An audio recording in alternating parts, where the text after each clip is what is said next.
Okay, everybody. This Shabbos we have the longest Kriyas Torah of the whole year because it's a double parsha, and both parshios are big. This is Matos Masai, and this ends the book of Bamidbar. And there's really so much to talk about in Matos Masai. Let me tell you some of the things I'm not going to talk about.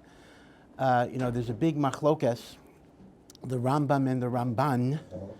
Is there a mitzvah called living in the land of Israel? Let me start with Ramban first. Ramban actually says that there's a mitzvah min Torah. You're obligated to live in the land of Israel, and in fact that mitzvah has 4 components. There's a mitzvah to live here, that's one thing. The second is there's a mitzvah to conquer all territory that is within the boundaries of Eretz Israel, a mitzvah of conquest. The third idea is that after we conquer it, we're supposed to make it productive, either by people living there or agricultural or industrial. In other words, you don't just leave it desolate or empty, like a lot of the Negev still is. And the fourth component is a psychological idea that no matter where you live, you emotionally have to consider Eretz Yisrael your home, and you don't consider any other place your home, even if you're living there temporarily. Now, I want to point out that the derivation of the mitzvah is a pasuk in the second parsha, Masai, that says, "V'yirishtem osa," you shall inherit the land and you shall dwell in the land. And Ramban understands that this is the mitzvah called Yishuv Eretz Yisrael. Now, what's interesting is Rambam, Maimonides, when Maimonides lists the commandments, Maimonides does not list the commandment of living in the land of Israel. So the question becomes, he doesn't say it's not a mitzvah, but he doesn't say it is a mitzvah. So the question becomes, how do you understand Maimonides, Rambam's omission of that mitzvah? So there's a big machlokas of comment meforshim how to understand the Rambam's position. Ramban's position is crystal clear. Rambam's position is a little bit mysterious. Some say that the Rambam actually takes the position there's no mitzvah to live in Israel. That when the Torah says you shall settle the land, that was the commandment to Yoshua, to that particular generation. There's no particular mitzvah. It's a good thing, it's a spiritual thing, but it's not an obligation. So at least like the Rambam, all the Jews who don't make Aliyah can have a sigh of relief. They're not obligated to do it. That's interpretation number 1 of the Rambam. Interpretation number 2 of the Rambam is exactly the opposite. The Rambam does not count it as a distinct mitzvah because it essentially is how you fulfill the whole Torah. Like the Rambam says, for example, you don't count as a mitzvah the statements in the Chumash to keep the Torah. Like God says a lot of times, keep my commandments. Now, we don't find in the list of the commandments, keep my commandments. In other words, in the list of the 613, we don't count as a mitzvah to keep the Torah, because that's not adding anything new. And some want to say that it's the Rambam's position that every single mitzvah that you do only has its real fulfillment in Israel, even tefillin and kashrus and Shabbos. And therefore, the Rambam doesn't count it, not because it's not a mitzvah, but you might call it a super mitzvah, a mitzvah on steroids. So that's a machlokes, how to learn the Rambam. Again, I said I wasn't going to talk about this, but since I began, I'll talk a little bit more about it, because I just want to bring one text to your attention that is a very, very important Maimer Chazal in Maseches Ksuvas. And this is the basis of the ideology of Neturei Karta and Satmar, who are against the state of Israel. Right? They believe that you're not allowed to establish a state, a Jewish state, until the coming of Mashiach. And let me emphasize, this is not because the leaders of the state are not religious. I mean, that's another problem, to be sure.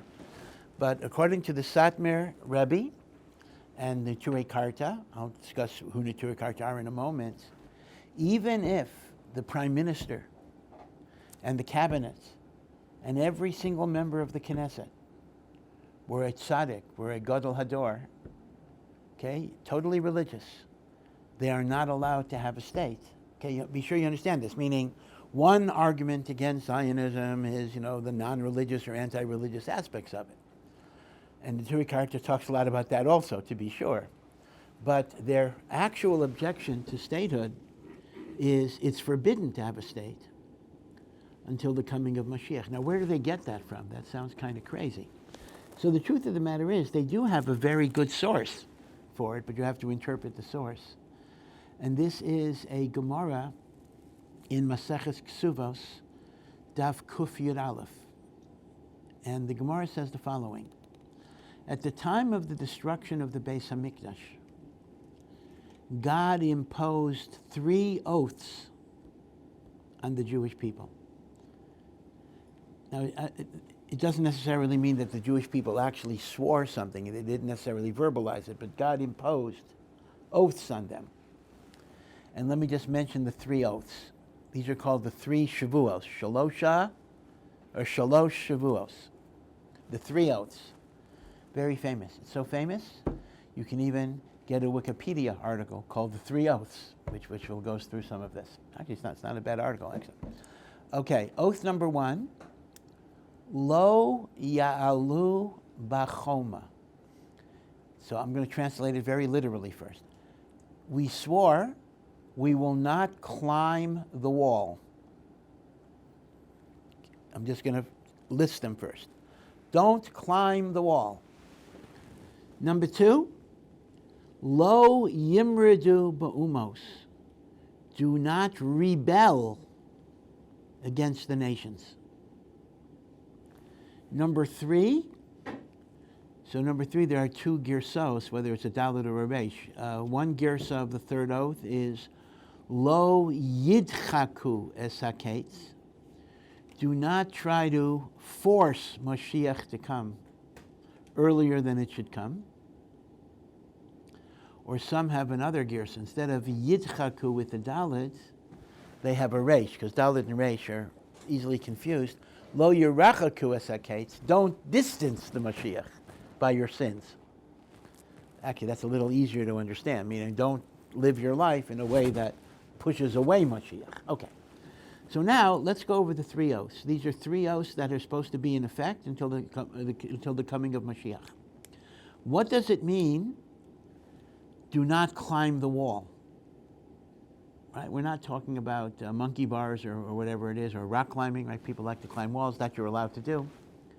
But Rashi explains, do not try to gain the land of Israel by force of arms. Do not wage war to get the land.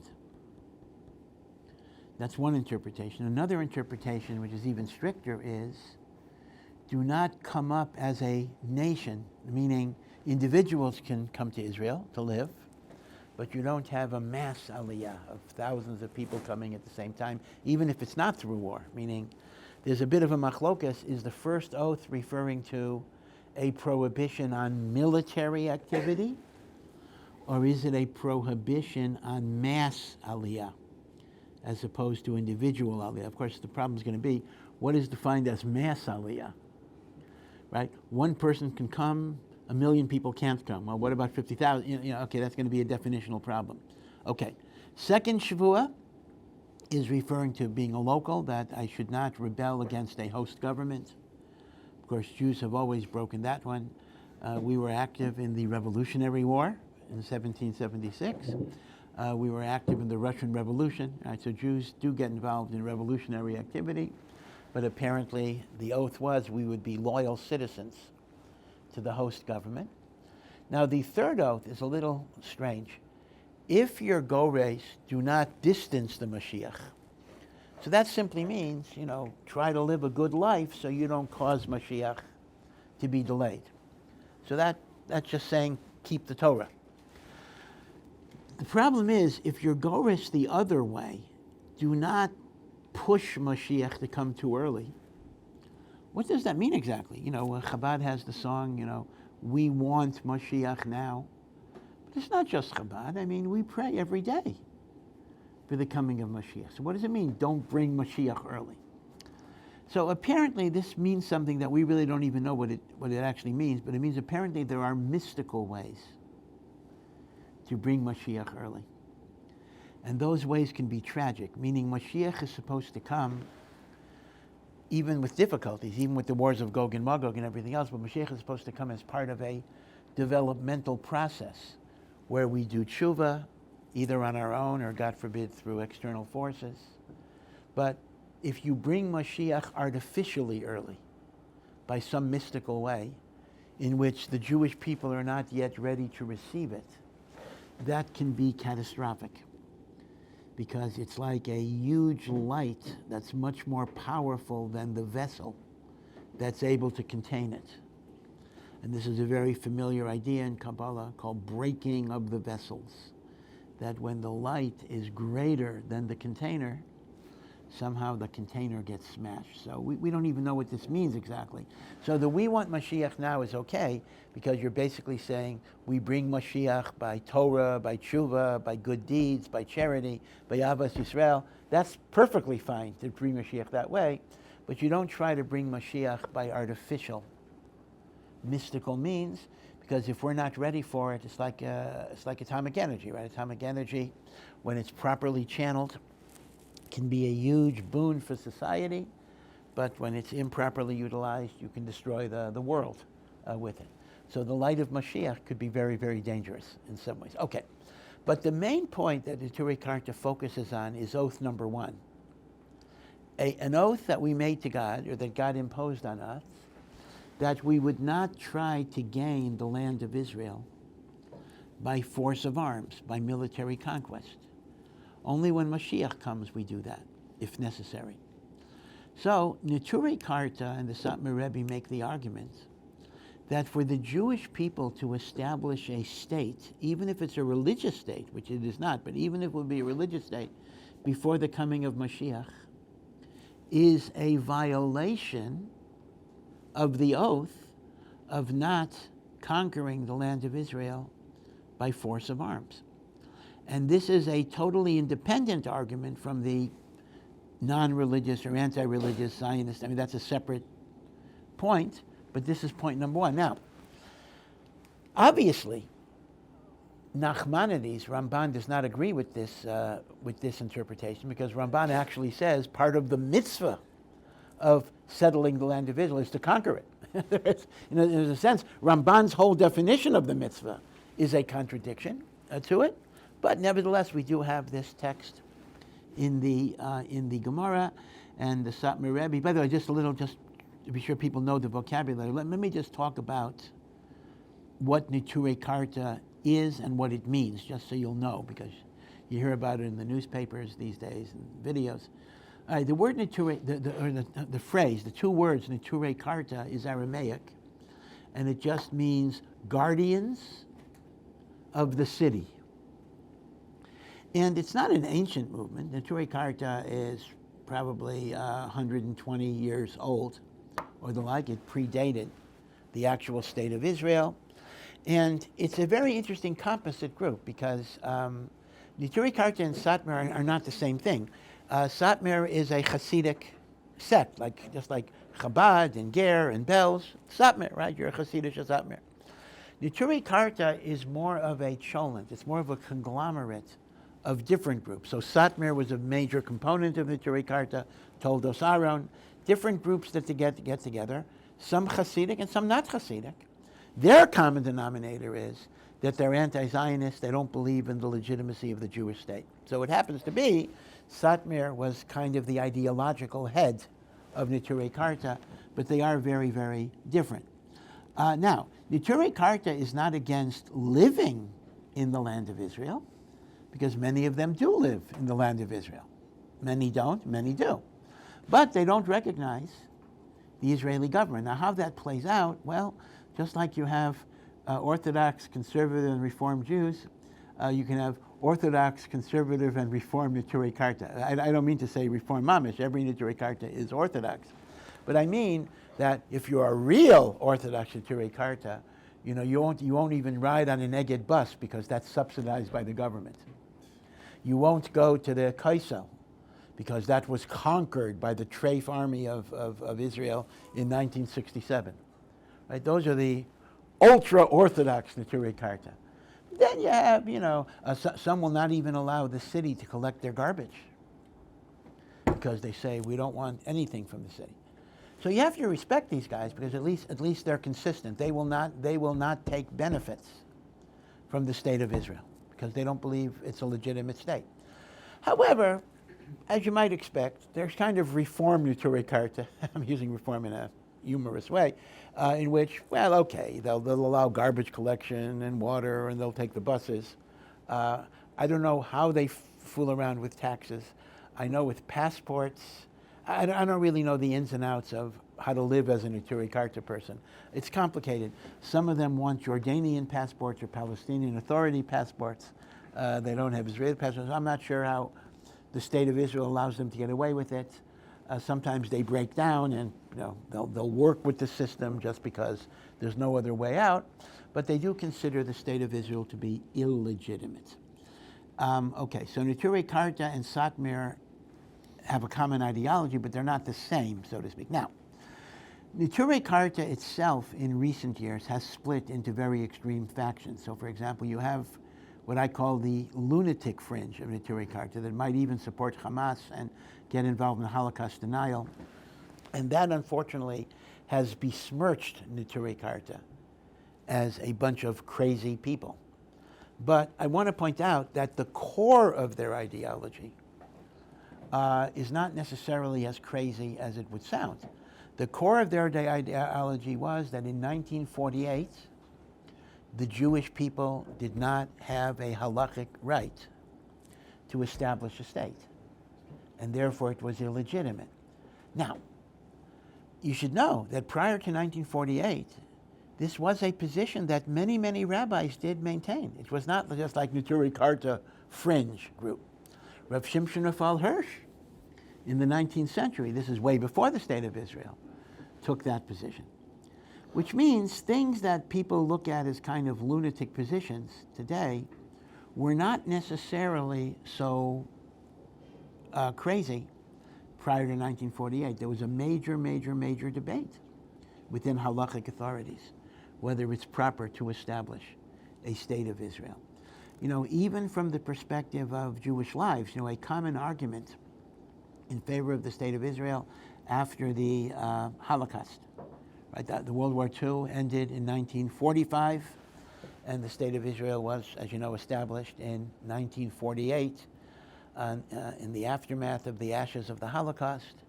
And many took the position that this will be a haven for Jews and this will save Jewish lives. Now, I happen to be, Zionistically inclined, so I don't mean to be negative about this at all, but if we were to simply ask a simple question, a simple, empirical, factual question for which we don't have a definitive answer, unfortunately, and that is, yeah, I love the state of Israel, everything's great, but here's the question. Did the state of Israel save more Jewish lives than it cost? Now, this is a painful, difficult question, but if you want to be absolutely honest, it is not at all clear that more lives have been saved than lost. The notion that the justification for the state is it was a mechanism for saving Jewish lives, it's not a clear-cut case. Again, I'm not asserting one way or the other, but it's not so pashut in terms of all the wars that we suffered, in terms of the anti-Semitism that's been generated. Right? On one hand, we say, well, Israel is a protection against anti-Semitism. That's one side of it. But then there's the other side of it. Has the state of Israel caused resurgence of anti-Semitism? People say, I'm not anti-Zion, I'm not anti-Semitic, I'm only anti-Zionist. But all of us know that anti-Zionism is just another form of anti-Semitism. But on the other hand, it gets aggravated. So the point that I want to bring out here is I don't want to make you Neturei Karta. I'm not Neturei Karta. So I have no interest in pushing you in that direction whatsoever. But just to know that although the lunatic fringe that supports Hamas and supports Holocaust denial and meets with Iran, they're crazy. There's no merit to what they're doing. They're doing bad things.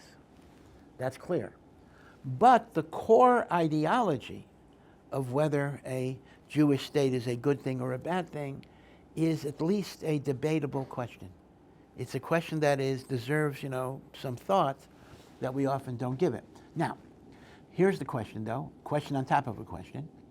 Let's assume that after looking at all of the sources, you're convinced that 1948 shouldn't have happened. What does that mean for the present? So some say, let's dismantle the state. But that's kind of crazy. Dismantle the state. You already have, 7 million? How many? 7 million Jews in Israel? What's going to happen to them? Which means there is a notion which you might call pragmatic Zionism, meaning to say that even if you were against the establishment of the state, once you have 7 million Jews living here, you got to be concerned about their protection and their safety. In fact, I believe, although maybe some Chabad people would disagree with me, I believe this was actually the Chabad position. Because if you look at the writings of the Rebbes of Chabad before 1948, the Rebbe Rashab, Rav Shalom Ber, you actually see that he writes along the lines of Neturei Karta. He says, because of the 3 oaths, you're not allowed to have a state. He writes that. That's there. And yet we also know that the last Rebbe, Reb Menachem Mendel, was a big supporter of the state of Israel. Right? He was always supporting Israel in all sorts of different ways. Now, how could that be? Is he simply departing from the tradition of the Rebbes? Well, sometimes he did. So the last Lubavitcher Rebbe was actually a very independent person, and sometimes he went in new directions. But I would suggest that there is a difference here between before the fact and after the fact. And that is, before the fact, better not to have it, let's wait till Mashiach. Once you have a Metzius of millions of Jews here, you can't just ignore it. So that's what I call, I made up the term, pragmatic Zionism, meaning it's not ideological Zionism. Ideologically, they were against a state of Israel. Pragmatically, you have to support it.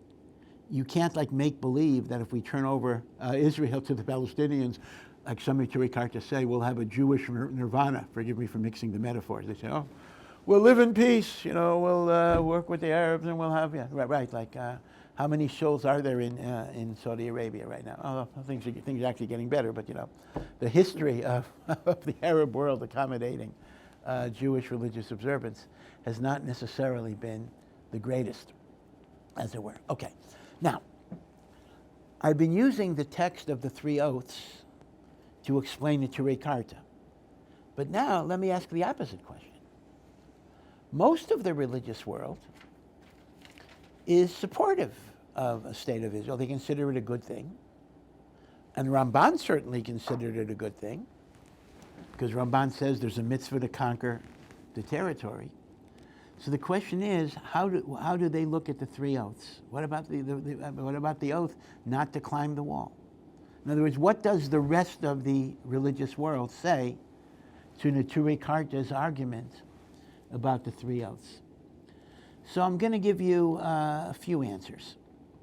Answer number 1 is the following. If the prohibition is establishing a state by military action, technically speaking, the state of Israel was not established by military action.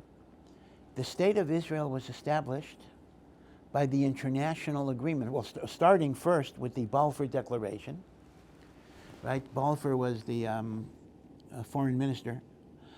This goes back to 1918, when after World War I, Palestine, as it was called then, was under British mandate. Right? It was under the British mandate from 1918 to 1948. And the Balfour Declaration was simply a statement that His Majesty's government views the establishment of a Jewish homeland in a positive light. That's the famous Balfour Declaration. And it is said that the Chavetz Chaim, who died in 1933, so the Chavetz Chaim was alive when the Balfour Declaration was issued, it is said that he remarked, the shavua has been lifted, the oath has been lifted, because now we could establish a Jewish homeland not by war. We establish a Jewish homeland by consent of the governing authority. And later that got confirmed by a San Remo conference, and in particular, United Nations vote. Right? The UN, the group of nations approved the state of Israel. Now, if we did fight a war of independence, that was a defensive war after the state was established, meaning the state was established by international consensus. We then get attacked, meaning Israel was not created by wars of aggression. It's not like the American Revolution. Right? The American Revolution was a war to overthrow British authority over the 13 colonies. The War of Independence was not a war to overthrow the British mandate. It was a war of defense of a state that was already recognized by the international community. Therefore, argument number one goes that we did not violate the oath by establishing a state, because we did not establish the state by military arms. We established the state by international consensus, and the War of Independence was defensive. Right? So that's answer number one. Answer number two is also very interesting, that the Talmud goes on and says that just as the Jewish people made 3 promises to God, the Umot HaOlam made a promise to God as well. And their promise was, they will not oppress the Jewish people excessively. So it's kind of a package deal. We agree to be passive. We agree to be quiescent. We agree not to rock the boat. We agree not to try to conquer the land of Israel. They agree to let us live without pain and without torture. Now we know when 2 parties enter into a mutual agreement, if one party breaks his side of the deal, that releases the other party. So the argument goes, since the Umot HaOlam never lived up to their agreement, whether it's the Crusades, whether it's the Spanish Inquisition, whether it's the Islamic persecutions, whether it's the Holocaust, and the like. So whatever the Shavua was that we weren't allowed to do, no longer remains in effect, because the Umot HaOlam did not keep their side of the deal. So that's the second answer. Right? So the first answer was that Eretz, Medinat Yisrael was not created by military conquest. It was created by international agreement, starting with the Balfour Declaration, and the war was defensive. Answer number 2 was our prohibition against establishing a state is conditional on the Umot HaOlam not persecuting us, meaning we agree to be passive if we're given a normal way of living. Since they did not live at their agreement, then we're not bound. That's answer number 2. Answer number 3 is a whole reinterpretation. The Vilna Gaon actually suggests that when it says we will not try to aggressively conquer, that refers only to the Temple Mount, meaning we're not going to try to build the temple early, meaning we should not build the temple until Mashiach comes, but it does not refer at all to establishing a state or whatever. It is limited to the notion of Beit HaMikdash. As you know, there are people even today who actually do say we should build the Beit HaMikdash now. There are groups, and according to this is what the Shavua would not allow you to do. As the Rambam paskins, you have to wait for the coming of Mashiach. Okay, so this, once again, there are other interpretations, and this is a complicated sugya, but at least you should be aware of it, that the text of the 3 oaths, the 3 Shavuos, the Shalosh Shavuos, is a very, very pivotal text in the anti-Zionistic. Now, then, of course, you have what you might call secondary issues, and that is the anti-religious philosophy of much of Zionism. I don't want to get into all of that, but this was a very serious problem, because the founding fathers and even mothers, like Golda Meir, of a Zionist state, in Israel, they had a certain idea, it's very, very complex, that after the Holocaust, there was actually a sense of shame. They were ashamed of the victims of the Holocaust who went to their deaths like sheep to the slaughter. Why didn't they fight? Why didn't they stand up? And as a result, their philosophy was, we want to create a new type of Jewish hero.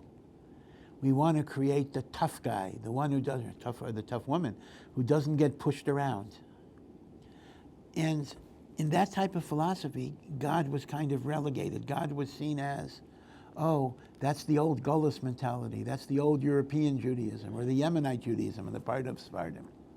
And in the early years of the state, there was an aggressive attack on religion in many, many ways. Now, part of what's going on in the current tension is, it's a well-known idea that one of the biggest mistakes that generals can make is to fight the last fight the last war, right? You remember the old war and you fought it a certain way and you were successful, so you think you have to fight the war the same way when it's a different challenge. When you hear the rhetoric today about drafting yeshiva students and other things, so people say, this is a war against Torah, this is Amalek, this is, evil people are trying to destroy the Jewish people.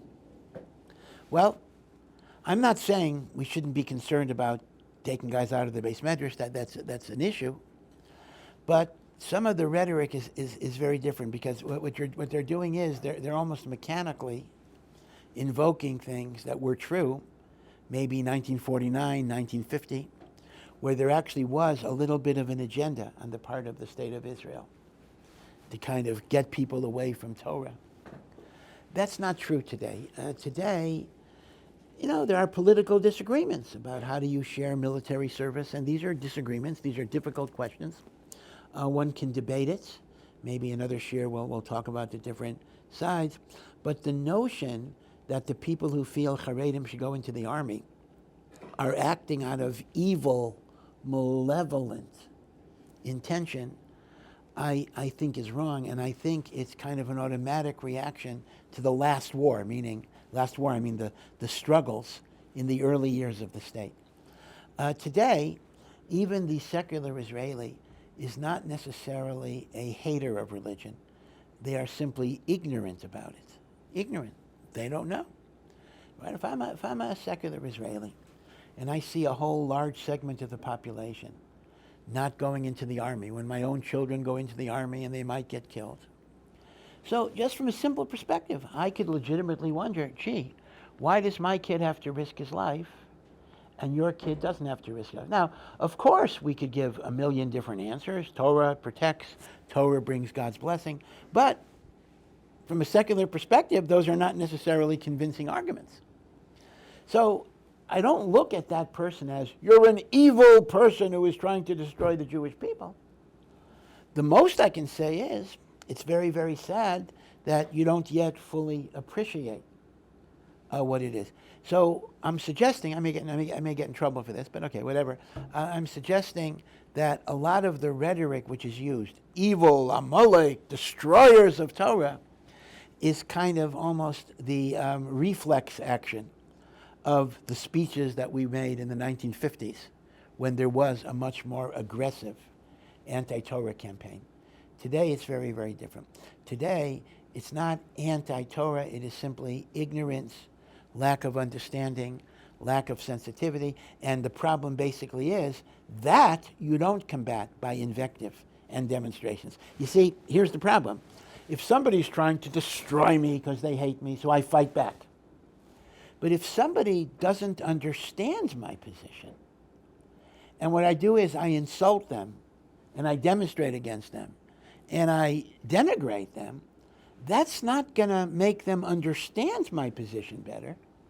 It's going to be the opposite. In other words, you're using weapons that are not appropriate against the struggle that you have. I hope I'm making sense. In other words, if you don't get it, I got to try to convince you. Not call you Amalek or call you evil or whatever it is. So forgive me for soapboxing, but that's why I think in a large way this issue of the draft is kind of bringing out, I think, wrong responses on the part of the religious world.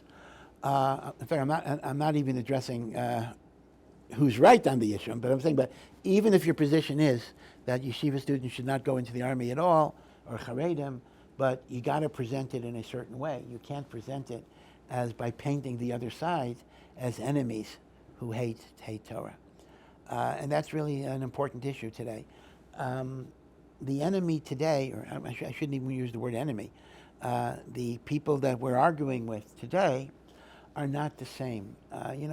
To be an apikoros, you got to be knowledgeable of what you're rejecting. They tell a cute story about a man in Minsk who decided he no longer believed in the Torah and he wanted to be an apikoros. So he said to somebody, is there any apikoros scholar in this town that I can connect to? So they said, oh, yes, you have to go to Yasala. Yasala is the official apikoros of Minsk.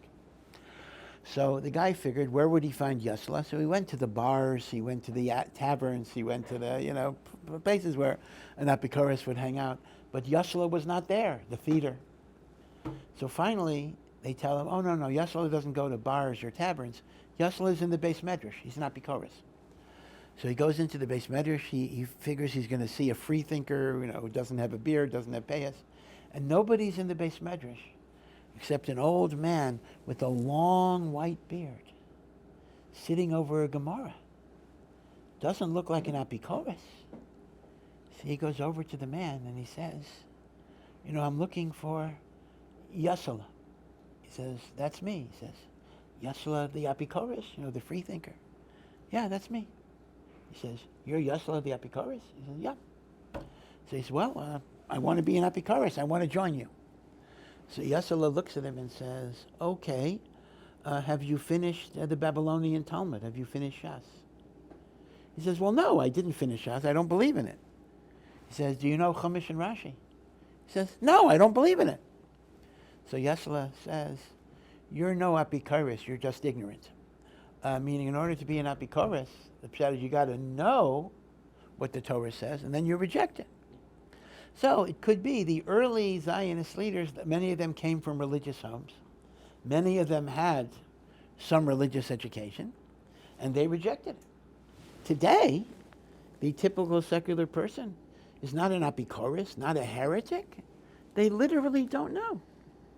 So it's a totally different ballgame, right? The idea of evil is not appropriate when you're dealing with people who never know. Now, you might say, well, they live in Israel. How could they not know? Well, I have been told that there are kids growing up in Israel who have never heard the pasuk, Shema Yisrael, Hashem Elokeinu, Hashem Echad. Can you believe that? I think a standard Reformed Jew in the United States would know that verse. Maybe not much more, but they would know that. Can you believe how distant somebody is from Judaism if they never even, and these are Hebrew speakers, and it wouldn't even be a language problem. They're so distant that they don't even know Shema Yisrael, Hashem Elokeinu, Hashem Echad. But people have told me there are quite a few people who don't know. From Tel Aviv. Huh? I met such men from Tel Aviv. Yeah. They said they study, they read the Torah, but it's like non-fiction literature. Yeah. Fiction. So the thing is, when you're dealing with that type of ignorance, your approach has to be one of love and friendship and connection, and not one of rejecting, and not one of name calling, and not one of, Amalek. You use that language, you're pushing people further and further and further and further away. So we're in the 3 weeks. We, of course, are entering the last 9-day stretch next week, the 9 days culminating in Tisha B'Av. And we have to think about how we can rebuild the Beis HaMikdash. And one of the most important ways is to try to get rid of the hatred that exists between Jews, Remember that the first temple was destroyed because of the biggest averos of idolatry and sexual immorality and murder. And that only lasted 70 years. 70 years. And then we got the temple back again. But the second Beis HaMikdash, the Jews were mainly observant. They were keeping the mitzvahs. So why was the second Beis HaMikdash destroyed? It says because of the hatred, the groundless hatred that existed. And Chazal say that the first Beis HaMikdash that was destroyed because of the worst Averos, the Churban only lasted 70 years. The second temple that was destroyed because of Sinat Chinam, we're still in this galus, almost 2,000 years. The second temple was destroyed by the Romans in around the year 70 of the Common Era.